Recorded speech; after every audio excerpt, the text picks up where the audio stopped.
He just went on an amazing, epic rant yesterday at the press conference. If you guys haven't seen it, check out the Fight Guys. Once you're done here, have it up. You can see what B-Hop said. Check it out on KO, Artist, and Barbershop. But wow, what a speech. That was great. When that started, I was like, oh, thank God.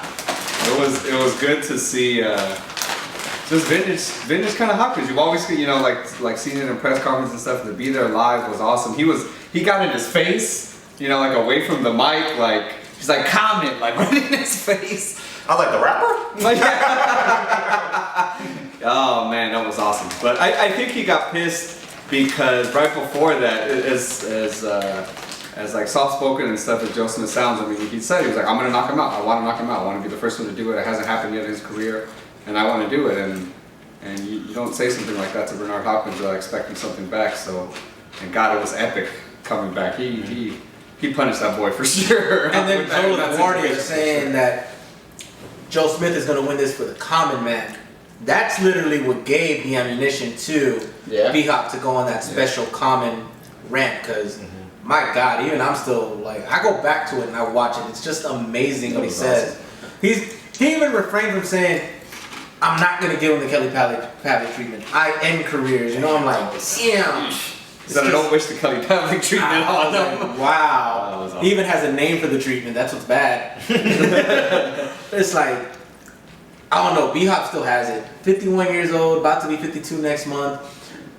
Always has had the gift of gab. He always knows how to talk and just knows how to sell a fight, man. He's sharp as a sword, man. Yeah, he is. At the media thing, he was clowning like everybody for their questions. Even though I thought they were all pretty but he was just, it was awesome. He was just having fun at the media workout. Now, what'd you think, Fred? About the speech? Yeah. Oh. I love it. And man, I was like, I'm putting it on my iPod. I'm looking to it when I work out. And it's just so good that he's bringing back the execution, because love or hate him, that's what fans gravitated towards. Even the Puerto Rican fans, oh, I hate him, but damn, he's so captivating. Right. He's so in control of every word and every syllable that comes out of his mouth. Better yet, and it looked like Joe Smith was kind of shook though. Like he was like Joe Smith or Joe, what's his name? Joe Smith. Joe Smith Jr. He was like he has a nervous twitch about it. Have you noticed that? Like when he stands? Like he does. Like walks a little bit. Like, and I don't know if that's normal or he's just the moment maybe too big for him. I don't know, but I'm interested in seeing how he responds to Bernard Hopkins bobbing and weaving and turning him and sticking his jab and throwing his shoulder in his chin. Little subtle things like that. And Hopkins is gonna do the probably throw a push up in there or two. What I mean? Like, you know what I mean?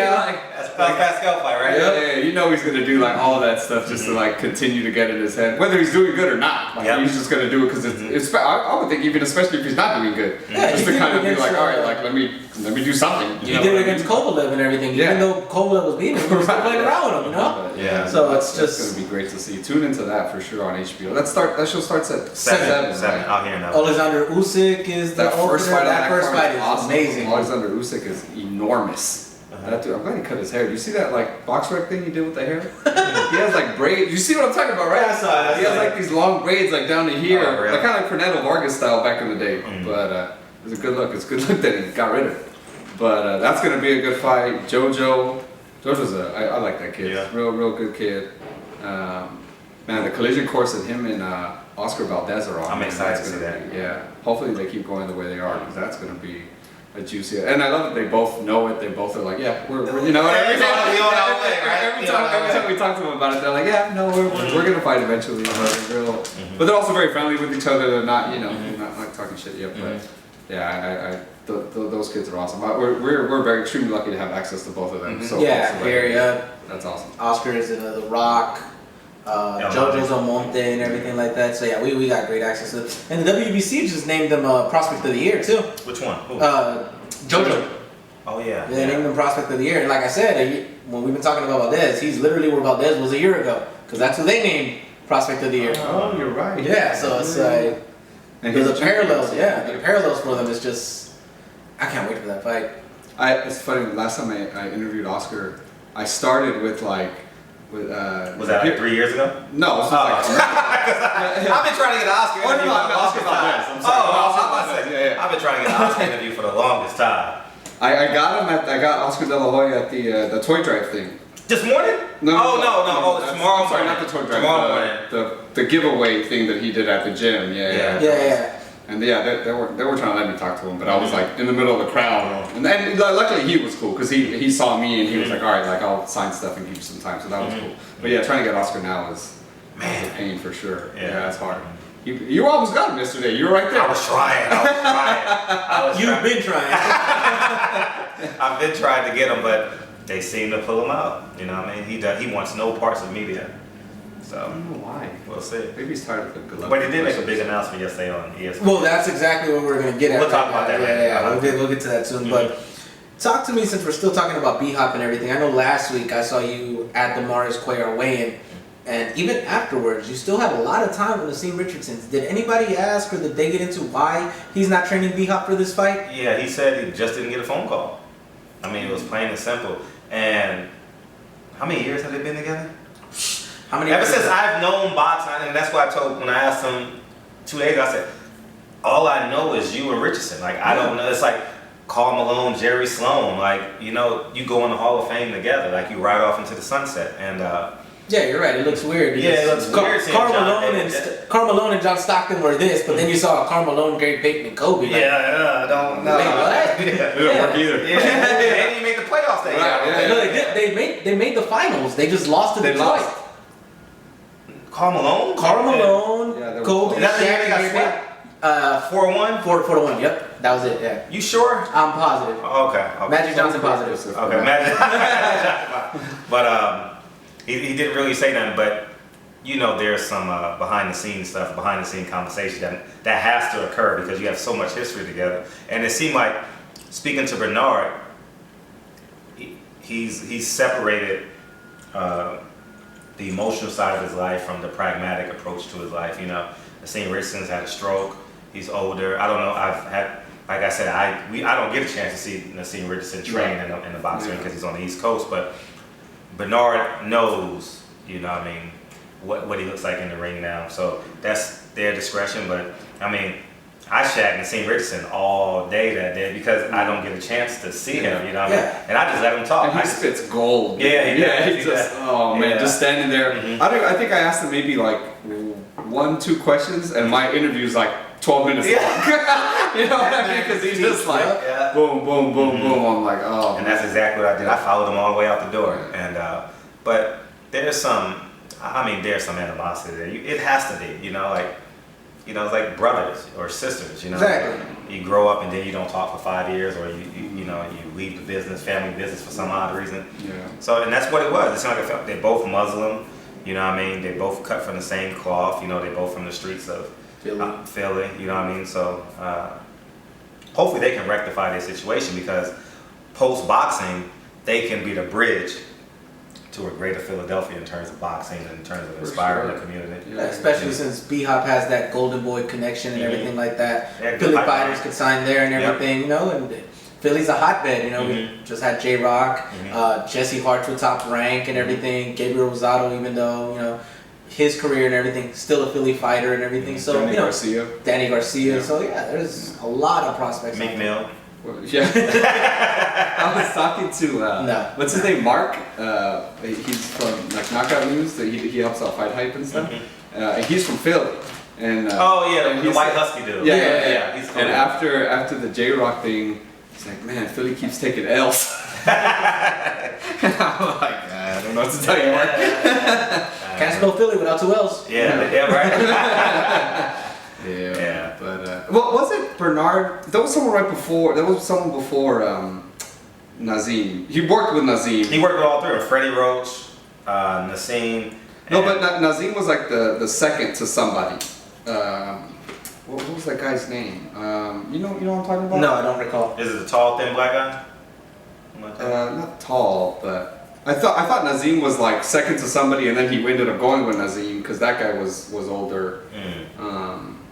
But I know there's somebody. I can't remember his name. I thought maybe you guys might remember his name. But he stays with long stretches with guys for a while. But But yeah, no, it was sad to see them not together, especially when he brought back John David Jackson for the last one, who obviously kind of attributed his loss to his last loss against Sergey, you know. But I mean, regardless of all that, I mean, Saturday is going to be awesome. I can't wait to watch him perform. I've only seen him one time before when he fought Chad Dawson here in LA, and it was the one that ended like in the second early. round and everything because of the shoulder situation. The shoulder thing, yeah. So that was a little like. Wow. That was Bernard's shoulder, right? Yeah, I remember that. Yeah, I remember that. Yeah. Oh, he was. I'm thinking to myself, I don't think I've ever seen Bernard live. So this is gonna be a treat. Me either. Yeah, no, this is gonna be a treat. So yeah. I kind of feel like I didn't because I only got like the 2 rounds and then that thing happened. So you know, but you paid for the ticket that night, huh? I did. Yeah. It was crazy because well, maybe I shouldn't say this to the fans, but I didn't pay for the tickets I was sitting at. But I was. That's what happens when an arena isn't all that packed and everything like that. You could get lower down. And what was cool was the undercard to that was Linares versus DeMarco. That's when DeMarco was good. Yeah. And DeMarco and Linares was like the next hot thing. Like, you know, I mean, he looks great. But I mean, when DeMarco was landing shots, you would see like the blood and sweat like fly. I was like, oh, like you saw people on the side, like, oh. Like getting caught with that stuff, but no, it was a great night. So I mean, Saturday, I can't wait. That's gonna be good stuff. That whole card, I'm excited for. Yeah, the whole card top to bottom, and I love the fact that Golden Boy is actually working with damn near every single promoter. They got Tom Loeffler on it. They got Kathy Duva on it. All they're missing is Aram and PBC. Yeah, no, seriously. Yeah, no, it's gonna be a great night for sure. Yeah, it starts off early. Ivan Delgado's on the card. King Ryan Garcia's on the card. I want to see him fight. Yeah, no, you're gonna love him. Yeah, you're gonna love him. Really? He's got that flair. He's got that attitude, that swagger in the ring, just everything. Dude, the kid. He has it off of the kid fight. The kid fight at what weight does he fight? 35 is it? All right. When I saw him spar, I saw him at the Santa Cruz gym sparring, and he was sparring freaking Kamagai. Yes. Really? Oh shit. So. Kamagai's huge. And he was able to keep him off. Kamagai, the guy who just beat Solo Carras? Yes. Yeah. That's crazy. So the dude got skills, man. The kid's got skills. So I'm happy for him. You know, I'm happy. Chimpa's on it too. Chimpa, yeah, I like that kid. Yeah. That's gonna be good. I'm glad Golden Boy's putting all their possible, kind of giving them one more fight before the end of the year. All that.